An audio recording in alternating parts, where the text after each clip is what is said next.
அஸ்ஸலாமு அலைக்கும். மதுஹபுகள் 4 இருக்குன்னு சொல்கிறாங்க. ஹனஃபி, சாஃபி, மாலிகி, ஹம்பலின்னு. ஹனஃபி, சாஃபி தொழுகையோட நேரமும் டிஃப்ரெண்ட் சொல்கிறாங்க. இது இஸ்லாத்தில் உண்டா என்னன்னு எனக்கு அது சரியான விளக்கம் வேணும். முதல் கேள்வி அவங்க என்ன கேட்குறாங்கன்னா, இப்போ இஸ்லாத்தில் முஸ்லீம்கள் மதுஹப் அடிப்படையில் பல பிரிவினர்களாக இருக்கிறார்கள். இப்போ ஷாஃபி, ஹனஃபி என்று தனித்தனியாக இருக்கிறார்கள். அவங்களுக்குள்ள பல சட்டத்திட்டங்களையும் மாற்றிக்கிறாங்க. அசருடைய தொழுகை எடுத்துக்கிட்டா ஷாஃபியாக்கள் நம்ம தொழக்கூடிய அடிப்படையில் அவங்களுடைய தொழுகை நேரம் இருக்கு. இப்போ நாம் 3:30 பாங்க சொல்லி ஒரு 3:50 4 மணிக்கு தொழுகிறோன்னு வைங்க, நேரம் முன்னப்பின்ன இருக்கலாம். உதாரணத்துக்கு நான் சொல்கிறேன், ஷாஃபிகளுடைய அந்த தொழுகை திட்டமும் அப்படிதான் இருக்கும். நம்ம சொல்லக்கூடிய அந்த டயத்துக்கு ஒரு நிமிஷம் முன்ன பின்ன தான் என்ன செய்வாங்க, அவங்களும் சொல்லுவாங்க. ஆனால் ஹனஃபியாக்களுக்கு பெரிய வித்தியாசம் இருக்கு. ஹனஃபி என்று சொன்னால் அத்தா என்று அழைக்கக்கூடியவங்களை குறிக்கும். ஷாஃபின்னு சொன்னால் பெரும்பாலும் வாப்பான்னு அழைக்கிறாங்கல்ல கடற்கரை பகுதியில், அவங்கள தான் என்ன செய்வாங்க, குறிப்பாங்க. அப்போ ஷாஃபியாக்கள் நம்மள மாதிரி தொழுகிறாங்க. ஹனஃபியாக்கள் என்று சொல்லப்படக்கூடியவர்கள் அசருடைய பாங்கே கிட்டத்தட்ட 4:15 4:30 இந்த மணிவாக்கில் சொல்லி 4:45 என்ன பண்றாங்க, அவங்களுடைய அசர் ஜமாத்தே நடத்துறத நீங்க பார்க்கலாம். ஆக இப்படியெல்லாம் செய்யறாங்களே, இது மார்க்கத்தில் இப்படி இருக்கா? மதுஹப்னா அது மார்க்கத்தில் இப்படி பிரிச்சு பிரிச்சு அடைச்சு வச்சிருக்கிறாங்களே, இது எப்படி சரின்னு கேட்கிறாங்க. இது முற்றிலும் தவறான ஒரு விஷயம்தான். இஸ்லாமிய மார்க்கத்தில் அல்லாஹ் ரப்பல் ஆலமீன் சொல்லக்கூடியது அத்தீஉல்லாஹ், நீங்கள் அல்லாஹுக்கு கட்டுப்படுங்கள். வஅத்தீஉர் ரசூல், நீங்கள் இந்த தூதருக்கும் கட்டுப்படுங்கள். லஅல்லக்கும் துர்ஹமூன், அதுதான் உங்களுக்கு அல்லாஹ்வினுடைய அருளை பெற்றுத்தரும் அப்படின்னு சொல்றாங்க. இப்போ அல்லாஹ் எங்கேயாவது நீங்க மதுஹபை எடுத்து பின்பற்றுங்க, மதுஹபுக்கு கட்டுப்படுங்க என்று எங்கேயா சொல்லியிருக்கானா? சொன்னதே கிடையாது. அல்லாஹ் சொல்றது ஒண்ணுதான், அல்லாஹுக்கு கட்டுப்படுங்க, 2வது ரசூலுக்கு கட்டுப்படுங்க. இப்ப மதுஹப் என்று சொல்லக்கூடியவர்கள் என்ன பண்றாங்கன்னு கேட்டீங்கன்னா, அவங்க சொல்லக்கூடிய தலைப்பு சரியாக இருக்கிறது, ஆனா உள்ள இருக்கக்கூடிய கருத்துக்கெல்லாம் அபத்தமாக இருக்கிறது. இப்போ எப்படின்னு சொல்லி கேட்டீங்கன்னா, மதுஹபை நாங்க ஏன் உண்டாக்குறோம் அப்படிங்கிறதுக்கு ஒரு ஹதீஸை அவங்க ஆதாரமா வைப்பாங்க. அதாவது சஹாபாக்கள் ஒரு போருக்கு போயிட்டு இருக்கும்போது ஒரு இடத்துல இருக்கிறாங்க, லுஹர் தொழுது முடிச்சுட்டாங்க. அல்லாஹ்வுடைய தூதர் என்ன சொல்றாங்கன்னா, நீங்க ஒரு இடத்திற்கு செல்லும் பொழுதுதான் அசருடைய தொழுகை தொழுகணும் அப்படின்னு சொல்லி மக்களை அனுப்பி வைக்கிறாங்க. அனுப்பும்போது பாத்தீங்கன்னா அந்த இடத்துக்கு போறதுக்கு முன்பாகவே அசருடைய தொழுகை நேரம் வந்து விட்டது. இப்ப சஹாபாக்கள் மத்தியில 2 கருத்து வந்துருச்சு. ரசூலுல்லாஹ் என்ன சொன்னாங்க, அந்த இடத்துக்கு போய் தான் நீங்க அசர் தொழணும்னு சொன்னாங்க. நாம இன்னும் அந்த இடத்துக்கு போகல, ஆனா அசருடைய நேரம் வந்துருச்சு. இருந்தாலும் கூட நமக்கு அசருடைய நேரம் வந்துட்டா நம்ம தொழுதர வேண்டியதான் என்று இடத்திற்கு செல்வதற்கு முன்னாலேயே சில சஹாபாக்கள் தொழுதுட்டாங்க. ஒண்ணு, ரசூலுல்லாஹ் சொன்னது என்ன, அசர் நேரத்துல தொழுங்கன்னு சொன்னாங்களா, அந்த இடத்துக்கு போய் தொழுங்கன்னு சொன்னாங்களா? இடத்துக்கு போய் தொழுங்க. இப்ப 2வது சாரார் என்ன செய்யறாங்கன்னா, நேரம் வந்துட்டாலும் கூட அந்த இடத்துக்கு தான் போகணும். ரசூலுல்லாஹ் அப்படிதானே சொன்னாங்க, வாங்க போகலாம் அப்படின்னு அந்த இடத்துக்கு போய்விட்டு அதற்கு பிறகுதான் என்ன செய்யறாங்கன்னா அசரை தொழுகிறாங்க. 2 பேர் தொழுதும் தப்பில்லை. அதாவது அசர் வந்தனால முன்கூட்டியே தொழுதும் சரிதான். அசர் வக்து முடிகிறதுக்கு முன்னாலேயே அந்த இடத்துக்கு போயிட்டனால அப்ப அவங்க தொழுதும் சரிதான், பிரச்சனை இல்லை. இப்ப இதை காட்டி என்ன செய்யறாங்கன்னா, பாத்தீங்களா 2 பேர் 2 விதமா செஞ்சிருக்காங்க. ஒருத்தர் இடத்துக்கு முன்னாடியே தொழுதிருக்காரு, ஒருத்தர் இடத்துல போய் தான் தொழுதிருக்காரு. ரசூல் ஸல்லல்லாஹு அலைஹி வஸல்லம் 2யுமே தடுக்கல. அப்படின்னா என்ன அர்த்தம், 2 விதமா நம்ம மார்க்கத்தை கடைபிடிக்கலாம், இதுல மார்க்கத்தில் அனுமதி இருக்குன்னு சொல்லிட்டு இந்த ஹதீஸ் ஆதாரமா காட்டுறாங்க.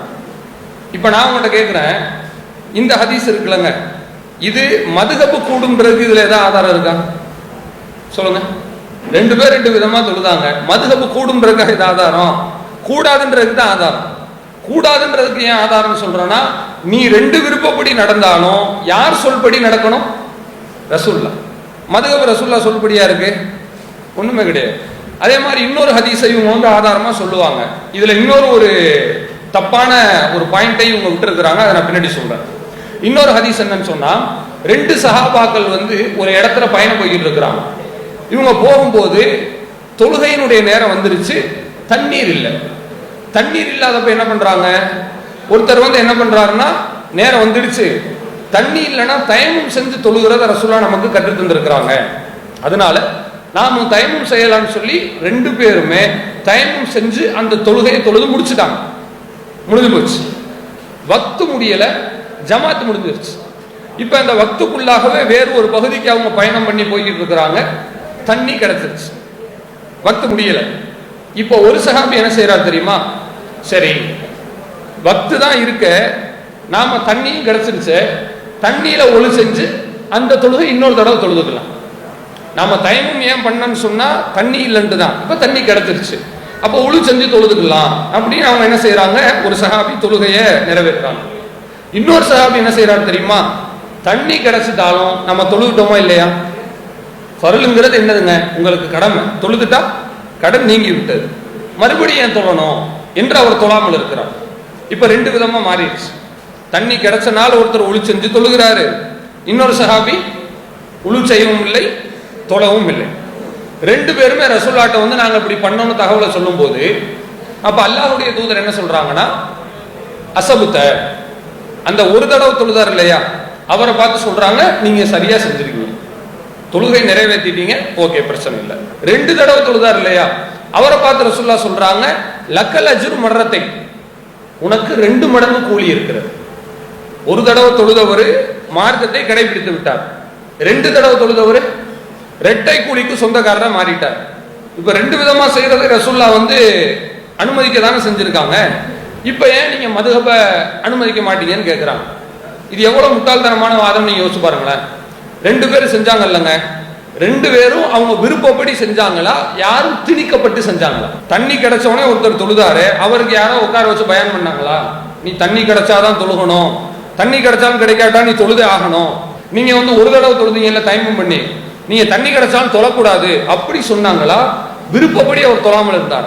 அப்போ 2வது சொன்ன இந்த தண்ணி கிடைக்கிற சம்பவமும் விருப்பப்படி நடக்கக்கூடியது. முதல்ல சொன்ன அந்த தொழுகை பிற்படுத்தி தொழுதது என்ற சம்பவமும் அவங்க விருப்பப்படி நடந்தது. மதுஹப் அவங்க விருப்பப்படியா இருக்குது? சொல்லுங்க. இன்னைக்கு ஒருத்தர் ஷாஃபியா இருக்காரு, நாளைக்கு ஹனஃபியா மாறிட முடியுமா? விருப்பப்படி. எழுதின விதி தான். அதாவது 2ஐயும் வந்து செக்ரிகேட் பண்ணி வச்சிருக்கிறாங்க. நீ வந்து ஷாஃபி தாய் தகப்பனுக்கு பிறந்தன்னு சொன்னா நீ கடைசி வரை யார் தான்? ஷாஃபி தான். நீ ஹனஃபிக்கு பிறந்திருந்தா நீ கடைசி வரை யார் தான்? ஹனஃபி தான். இதுவும் விருப்பப்படி செய்யற ஒரு ஹதீஸும் ஒண்ணு கிடையாது. இன்னொன்னு நீங்க நல்லா யோசிச்சு பாருங்க. இன்னைக்கு வந்து ரசூலுல்லாஹ் அந்த 2 பேரையும் குற்றம் சொல்லல, சரியா? 2 மாதிரி தொழுதவங்களே தப்பு சொல்லல. இல்ல, நான் கேட்கிறேன், ஷாஃபியான்னு சொல்லிட்டு 3:45க்கு இவங்க அசர் ஜமாத் நடத்துறாங்க, ஹனஃபியான்னு சொல்லிட்டு இவங்க வந்து 4:45க்கு அசர் ஜமாத் நடத்துறாங்க. ஒரு ஆள் என்ன செய்யறாரு, ஷாஃபியில உள்ள ஒரு ஆளு ஷாஃபி பள்ளி திடீர்னு அறிவு பண்றாங்க, எப்ப நம்ம 3:45க்கு தொழுதுகிட்டு இருந்தோம், நாளையில இருந்து ஹதீஸ்ல இடம் இருக்கு, 4:45க்கும் தொழுகலாம், ஏன்னா அதுவும் அசருடைய நேரம் தானே, நாளையில இருந்து 4:45க்கு அசர் ஜமாத் நடக்கும் என்று ஷாஃபி பள்ளியில அறிவிப்பு பண்ணா அந்த ஷாஃபி மதுஹப்ல உள்ள மக்கள் அதை ஏத்துப்பாங்களா? ஏத்துக்க மாட்டாங்க. இதே ஹனஃபியில உள்ளவங்க நாளையில இருந்து 4:45 கிடையாது 3:45 தான் அப்படின்னு சொன்னா ஹனஃபி மதுஹப்ல உள்ளவங்க ஏத்துப்பாங்களா? ஏத்துக்க மாட்டாங்க. ஏன் ஏத்துக்கிற மாட்டாங்க தெரியுமா? 2ம் கூடுங்கிற கான்செப்டே அவங்கள்ட்ட கிடையாது. அவங்க கான்செப்ட் என்னன்னா, இது ஒண்ணுதான் மார்க்கம், இது ஒண்ணுதான் எனக்கு மார்க்கம், உனக்கு ஒண்ணு எனக்கு ஒண்ணு அப்படிங்கிற மாதிரி கூறு போட்டு கொண்டிருக்கிறார்கள். கூறு போடுறதுக்கா இந்த 2 ஹதீஸ் ஆதாரம்? நீ விரும்பினா 2ஐயும் செஞ்சுக்க. ஒரு ஆள் வந்து 2 ரக்காத் நஃபில் தொழுகிறாரு, தப்பில்ல. 4 ரக்காத் தொழுகிறாரு, தப்பில்ல. இப்படி விருப்பத்தின் அடிப்படையில் பிரியக்கூடிய ஆதாரத்தை கொண்டு வந்து சட்டமா போட்டு பிரிச்சு வைக்கிறாங்க பாருங்களேன். இதுக்கு இவங்க காட்டுறதே மிகவும் அறியாமையினுடைய உச்சமாக தான் இருக்கிறது. ஆக அதனால மதுஹப சொல்லக்கூடியவங்க, இப்ப நீங்க கேட்கறது மேம்போக்கா கேட்கறீங்க, நான் சொல்லக்கூடியது வந்து ஆதாரத்தின் அடிப்படையில் சொல்லியிருக்கோம். இப்படி வரக்கூடிய இந்த ஆதாரங்கள் அனைத்துமே மதுஹபுக்கு கொஞ்சம் கூட ஆதாரமாக அமையாத ஒரு ஹதீஸ்கள் தான், மதுஹபுக்கு எதிரானது தான். உன்னுடைய விருப்பம் 2ஆ இருந்தாலும் கூட நீ ரசூலுல்லாஹ்க்கு தான் கட்டுப்படணுமே ஒழிய நீயா ஒரு சட்டத்தை போட்டுக்கிட்டு அதுலயே நீங்க கட்டுப்படுறீங்க அப்படின்னு தான் என்ன செய்யறோம், நாம கேட்கிறோம். ஒண்ணு. 2வது நீங்க நல்லா கவனிங்க. ஒருத்தர் வந்து ஷாஃபியா இருக்கிறாரு, அவங்க வந்து என்ன செய்யறாங்க, சுபுஹ் தொழுகையில குனூத் ஒதுக்கிட்டு இருக்கிறாங்க. ஷாஃபியாக்கள் ஆண்களுக்கு தெரியும், சுபுஹ் தொழுகையில டெய்லி என்ன பண்ணுவாங்க தெரியுமா, தொழுகையில பருள்லே நின்று குனூத் ஓதி கையேந்தக்கூடிய ஒரு வழக்கத்தை அவங்க வந்து வச்சுட்டு இருக்கிறாங்க. இதே ஒருத்தர் வந்து ஹனஃபி பள்ளியில போய் எல்லாரும் நீங்க கையேந்தி துவா செய்யப்பா அப்படின்னு சொன்னார்னா ஹனஃபி பள்ளியில் உள்ளவங்க அதை ஏத்துப்பாங்களா? ஏத்துக்க மாட்டாங்க. ஹனஃபி பள்ளியில் உள்ளவங்க ஷாஃபி பள்ளிக்கு போய் யாரும் கையெல்லாம் ஏந்தாதீங்க என்று சொன்னால் ஏற்றுக்கொள்வாங்களா? ஏத்துக்கிற மாட்டாங்க. ஏன் தெரியுமா? அவங்க அதை செய்யணும்னு சட்டம் போட்டு வச்சிருக்காங்க. யாரு? ஷாஃபியாக்கள். ஹனஃபியாக்கள் செய்யக்கூடாதுன்னு சட்டம் போட்டு வச்சிருக்காங்க. அப்போ ஹனஃபியாக்கள் செய்யக்கூடாதுன்னு சட்டம் போட்டு வச்சுட்டு இருக்கிறாங்க. இங்க விஷயம் நல்லா கவனிக்கணும். அவங்க சொல்லக்கூடிய ஆதாரங்கள் எதுவுமே விருப்பத்தின் அடிப்படையில் பல செயல்களை செய்வதற்கு ஆதாரமா இருக்கே ஒழிய சட்டம் போடுவதற்கு இது ஆதாரமா? ஆதாரம் இல்லை. அப்போ மதுஹப் என்பதே ஒரு மித்து தான், ஒரு மாயை தானே ஒழிய அதுல எந்த விதமான உண்மையும் கிடையாது. அதுல எந்த விதமான குர்ஆன் ஹதீஸுக்கு உட்பட்ட விஷயங்களும் கிடையாது அப்படிங்கறத நீங்க புரிஞ்சுக்கணும். புரியுதா? ஒண்ணு. இப்போ மதுஹப் கூடுமா கூடாதா நம்ம இப்ப 2024 உட்காந்து பேச வேணாம். யார் பேரால மதுஹப் உண்டாக்கி இருக்கிறாங்களோ, ஷாஃபி இமாம், ஹனஃபி இமாம், மாலிக், ஹம்பலி போன்ற நல்ல மனிதர்கள், அந்த மனிதர்கள் மதுஹப் குறித்து என்ன சொல்லியிருக்காங்க நம்ம பார்க்கணுமா இல்லையா? இப்பவுமே நீங்க நல்லா புரிஞ்சுக்கங்க. ஒரு பிரச்சனை ஸ்டார்ட் ஆகுதுனாங்க, சம்பந்தப்பட்ட ஆட்கள் இருக்கிறாங்கல்ல, அவங்ககிட்ட நீங்க கேட்டீங்கன்னு வைங்களேன், சுமூகமா முடிஞ்சிடும். சம்பந்தப்பட்டவனை விட்டுட்டு பக்கத்து வீட்டுக்காரங்க 2 பேர் பேசிட்டு இருந்தாங்கன்னா என்ன வேணாலும் பேசலாம். இப்ப உதாரணத்துக்கு காஷ்மீர் பிரச்சனை இருக்கு. காஷ்மீர் மாநிலத்துல பூர்வ குடிகளாக இருக்கக்கூடிய மக்கள் இருக்கிறாங்கல்ல, அவங்கள்ட்ட போயிட்டு உங்க பிரச்சனை என்ன நீங்க கேட்டு உங்க பிரச்சனைக்கு ஏதாவது தீர்வு சொல்லுப்பான்னு கேட்டீங்கன்னு வச்சுங்களேன், ஒரு நாள்ல மேட்டர் முடிஞ்சிடும். இப்ப பிரச்சனை காஷ்மீர் மக்களை இட்டு இல்ல, இந்தியா பாகிஸ்தான் 2 நாடுகளை இட்டு தான். அவன் அரசியலுக்கு பாகிஸ்தானை தோதுக்கு தகுந்த மாதிரி அவன் யூஸ் பண்ணிக்கிறான், அவனுடைய இஷ்டத்துக்கு தகுந்த மாதிரி யூஸ் பண்ணி தேவைக்கு யூஸ் பண்ணிக்கிறான். இந்தியாக்காரங்கள் என்ன பண்றாங்க, காஷ்மீரை தன்னுடைய தேவைக்கு பயன்படுத்தி கொள்கிறார்கள். ஆக 2 பேருமே அரசியல் லாபத்துக்காகத்தான் காஷ்மீரை வச்சு கேம் விளையாடுறாங்களே ஒழிய காஷ்மீர் மக்கள்கிட்ட நீங்க போய் கேட்டீங்கன்னு வச்சுங்க, ஒரு நாள்ல சொல்லிடுவாங்க, எங்களுக்கு 2மே வேணா, எங்களை தனியா விட்டுருங்கப்பா, எல்லாம் நாங்க இருந்துட்டு போயிடுறோம் அப்படின்னு சொல்லிடுவாங்க. இப்போ நான் என்ன சொல்றேன்னா, மதுஹப் உண்டாக்கியது சரியா தப்பான்னு நம்மளும் பேச வேண்டாம், மதுஹப் வாதிகளும் பேச வேண்டாம். மதுஹப் இமாம்கள் இருக்கிறாங்கல்ல, அவங்க இது குறித்து என்ன சொல்றாங்க அப்படின்னு நம்ம பார்த்தா தெளிவா இருக்குங்க.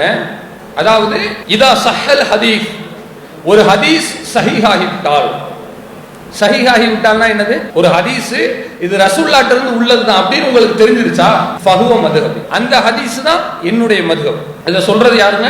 ஷாஃபியும் ஹனஃபி. நீங்க உண்மையிலே ஷாஃபி ஹனஃபியை பின்பற்றக்கூடிய மதுஹப்வாதியாக இருந்தால் அவங்க சட்டப்படி எதைத்தான் ஃபாலோ பண்ணணும்? ஹதீஸை தான் ஃபாலோ பண்ணணும். ஏன்னா அவங்க அதான சொல்லி காட்டுறாங்க, எங்களுடைய நடைமுறை எதுவென்று சொன்னால் சஹீஹான ஹதீஸை பின்பற்றுவது. அப்போ உண்மையிலே ஒருத்தர் ஷாஃபியாவா இருந்தா அவர் ஷாஃபியை பின்பற்றக்கூடாது, அவர் பின்பற்றி வாழ்ந்த அல்லாஹ்வுடைய தூதரை பின்பற்ற வேண்டும். உண்மையிலே ஹனஃபியாக இருந்தால் அவர் ஹனஃபியை பின்பற்றக்கூடாது, வேற எதனை பின்பற்றணும்? ரசூலுல்லாஹ்வை அவர் பின்பற்றணும். அப்ப இன்னைக்கு இருக்கக்கூடிய அந்த மதுஹப்வாதிகளே மதுஹப்பை அவமரியாதை செய்யக்கூடிய ஒரு காரியத்தை தான் செய்கிறார்கள்ன்றதை நம்ம கவனிக்கணும்.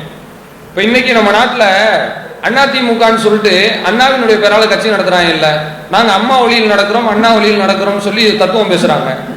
கொஞ்சமாவது அந்த கட்சி அவங்க வழியில நடக்குதா? இல்ல. ஜெயலலிதா அம்மா எதையெல்லாம் வேண்டான்னு கையெழுத்து போட்டுச்சோ அதுக்கெல்லாம் சரின்னு கையெழுத்து போட்டது இந்த கட்சிக்காரங்க தான். அண்ணா வழியில நடக்கிறோம்னு சொல்லுவாங்க, திராவிட வழியில நடக்கிறோம்னு சொல்லிட்டு அந்த கட்சி தலைவர்கள்ட்ட போய் திராவிடத்தை பத்தி நீங்க ஏதாவது 2 வார்த்தை சொல்லணும்னு பேட்டி எடுக்கிறாங்க. அதெல்லாம் எனக்கு தெரியாதுன்ற கட்சியினுடைய தலைவர். இந்த கட்சியினுடைய கொள்கை தெரியல பாருங்களேன். அப்ப நான் என்ன சொல்றேன்னா, இந்த மாதிரி பேர்ல ஒண்ணு இருக்கு, உள்ளுக்க வேற ஒண்ணு இருக்கு.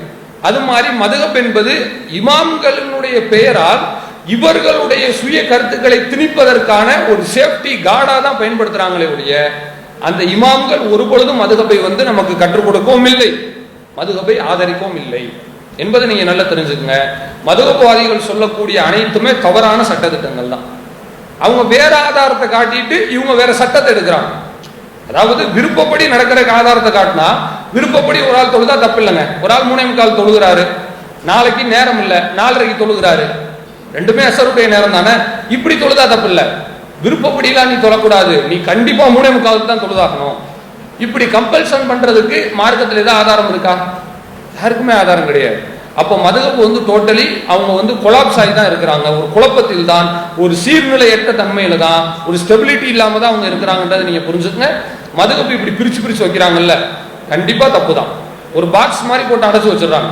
நீ கடைசி வரை ஷாஃபியா தான் இருக்கணும், நீ கடைசி வரை ஹனஃபியா தான் இருக்கணும் என்று சொல்கிறார்கள். இன்னொரு ஒரு தப்பு இவங்க செய்யறாங்க. அதை நான் சொன்னேன்னா இன்னும் தெளிவா உங்களுக்கு புரியும். இப்போ உதாரணத்துக்குங்க, மாலிக் மதுஹப்னு இருக்கிறாங்கல்ல, அவங்க சூடான் நாட்டுக்கு, அரபு நாட்டுக்கு போனவங்க, கல்ஃபுக்கு போனவங்ககிட்ட கேட்டீங்கன்னா தெரியும். பெரும்பாலும் உம்ராவுக்கு போனவங்க யாரா இருந்தீங்கன்னா உங்களுக்கு வந்து தெரிய வாய்ப்பு இருக்கு. உம்ராவுக்கு போனவங்க யாராவது நீங்க அங்க காபத்துள்ளால தொழுகிற பார்த்துருப்பீங்க. ஒவ்வொரு ஆளும் ஒவ்வொரு விதமா தொழுகுவாங்க. நாம இப்படி தொழுகிறோம். இன்னொரு ஆள் இப்படி கீழே என்ன செஞ்சுட்டு இருப்பாரு, வயிற்று கீழ் பகுதியில கையை வச்சுட்டு இருப்பாரு. இன்னொரு ஆள் கையை உயர்த்துவாரு, அல்லாஹ் அக்பர்னு, கையை கீழே விட்டுருவார், கட்டவே மாட்டார். இப்படி எல்லாம் நீங்க பார்த்துருப்பீங்க.